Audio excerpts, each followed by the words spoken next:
Hello guys, Steven X here. So in this video we're going to get into a topic, like I typically do, but quickly I just want to address the whole Shadow and Metal Sonic and Sonic Boom thing. As you all know, they got confirmed recently in Sonic Boom. We got a few pieces of artwork. They look nice. I think they fit good enough. They're not too much changed. But a lot of controversies going over the fact that these characters aren't playable. People want to play with these characters and Sega is not giving them that option. At least not in this game. Honestly, I don't see that big of a problem with it. I have the other characters I can play with, and that's really what I want to talk about in this video. We got Sonic, obviously. We got Tails, Knuckles, and Amy. I was overwhelmed by that. I didn't expect that for Boom, and I'm glad we got it. That's one of the main appealing points of this game, I want to say, and I don't think anyone's complaining over the fact that they're in the game. Now let's back it up all the way to Lost World. Not too far behind, is it? Well, in that game, you only played as Sonic. For some reason, there was no explained reason, you only played with Sonic. Tails was present, Knuckles was present, Amy was present, non-playable. They were playable characters before, and they weren't in this game. There's no explanation, really. Generations had an excuse. There was no DLC stages, no DLC characters, anything like that. So basically, with Sonic Boom, I'm trying to say I'm appreciating it for what it is, and I think that mindset and that focus should be directed towards the newer game, the unannounced game, the next Sonic Team game. Are they going to put the characters in? What are they going to do with that? What is going to go through their heads when making the next Sonic game? Because we already know they're making it, they're in the progress of doing it. Who's going to be in it? Is it only going to be Sonic? Is it going to have multiple characters that you can play as, that you can control, that you can interact with? And Sega, as you guys know, has been playing it safe for months and years. And with Sonic 4, they advertised Tails, this big thing, and you couldn't even play as him. It made no sense. Like, you could not control Tails in that game. Something that Sonic 2 and Sonic 3 Knuckles could do easily. So why are they doing this? Why is Sonic Team not letting us play with these characters? Well, again, like I just said, playing it safe. Playing it safe has kind of been working for Sega, but as you can see with Lost World and Sonic 4 Episode 2,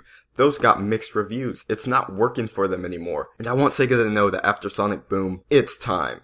It's time. It's been time. You've shown that you can add characters. You've shown that you can do these things. You've shown with Sonic Boom that you can bring these characters into a TV show. You can make them interact. You've shown with the cutscenes and Generations that you can interact with these characters. Sonic Boom is really important. You're bringing these characters out, making them playable. How are people going to react to them? It's an experiment. We all know that. But what I feel like Sega doesn't know is structure. Structure is really important. When you're thinking of it from a gameplay perspective, story perspective, how is this going to be structured? With the next game, I think it's time. I think Sonic Boom is going to prove something. I think even if Sonic Boom fails, they know what they have to do to their characters to adjust them. Why take them out? Why not put them in the next game? I don't understand, and I want Sega to realize what they have, because they're smart. They know what they're doing. I'm not going to tell an entire company of like grown men and women how to do their jobs. I could be wrong. I could be totally wrong in this video, but that's what they're giving me with their content. I want to rip it apart. I want to pick out every little thing I don't like about each game,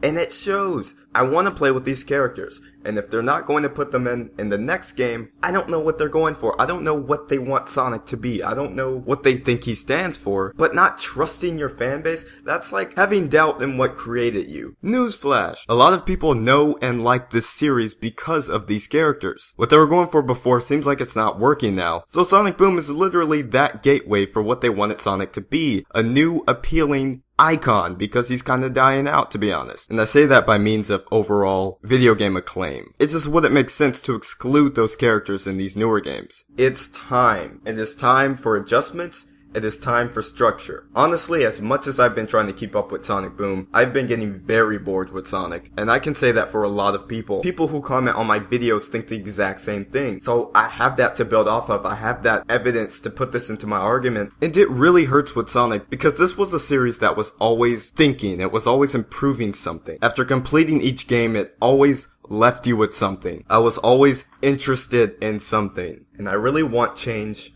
to be something worthwhile. And obviously Sonic Boom is a change in pace. It's a change in everything. It's a total reboot. But make this series worthwhile. Build off of what fans are saying, and don't try to surprise us with this gameplay that doesn't fit the series. I know that's like two different arguments going on at the same time, but really, structure. Structure is important. Lost World had structure, Sonic Boom has structure, and Generations had structure. Give us our characters. I'm not asking for much. I'm just simply asking to have faith in your series. Thank you.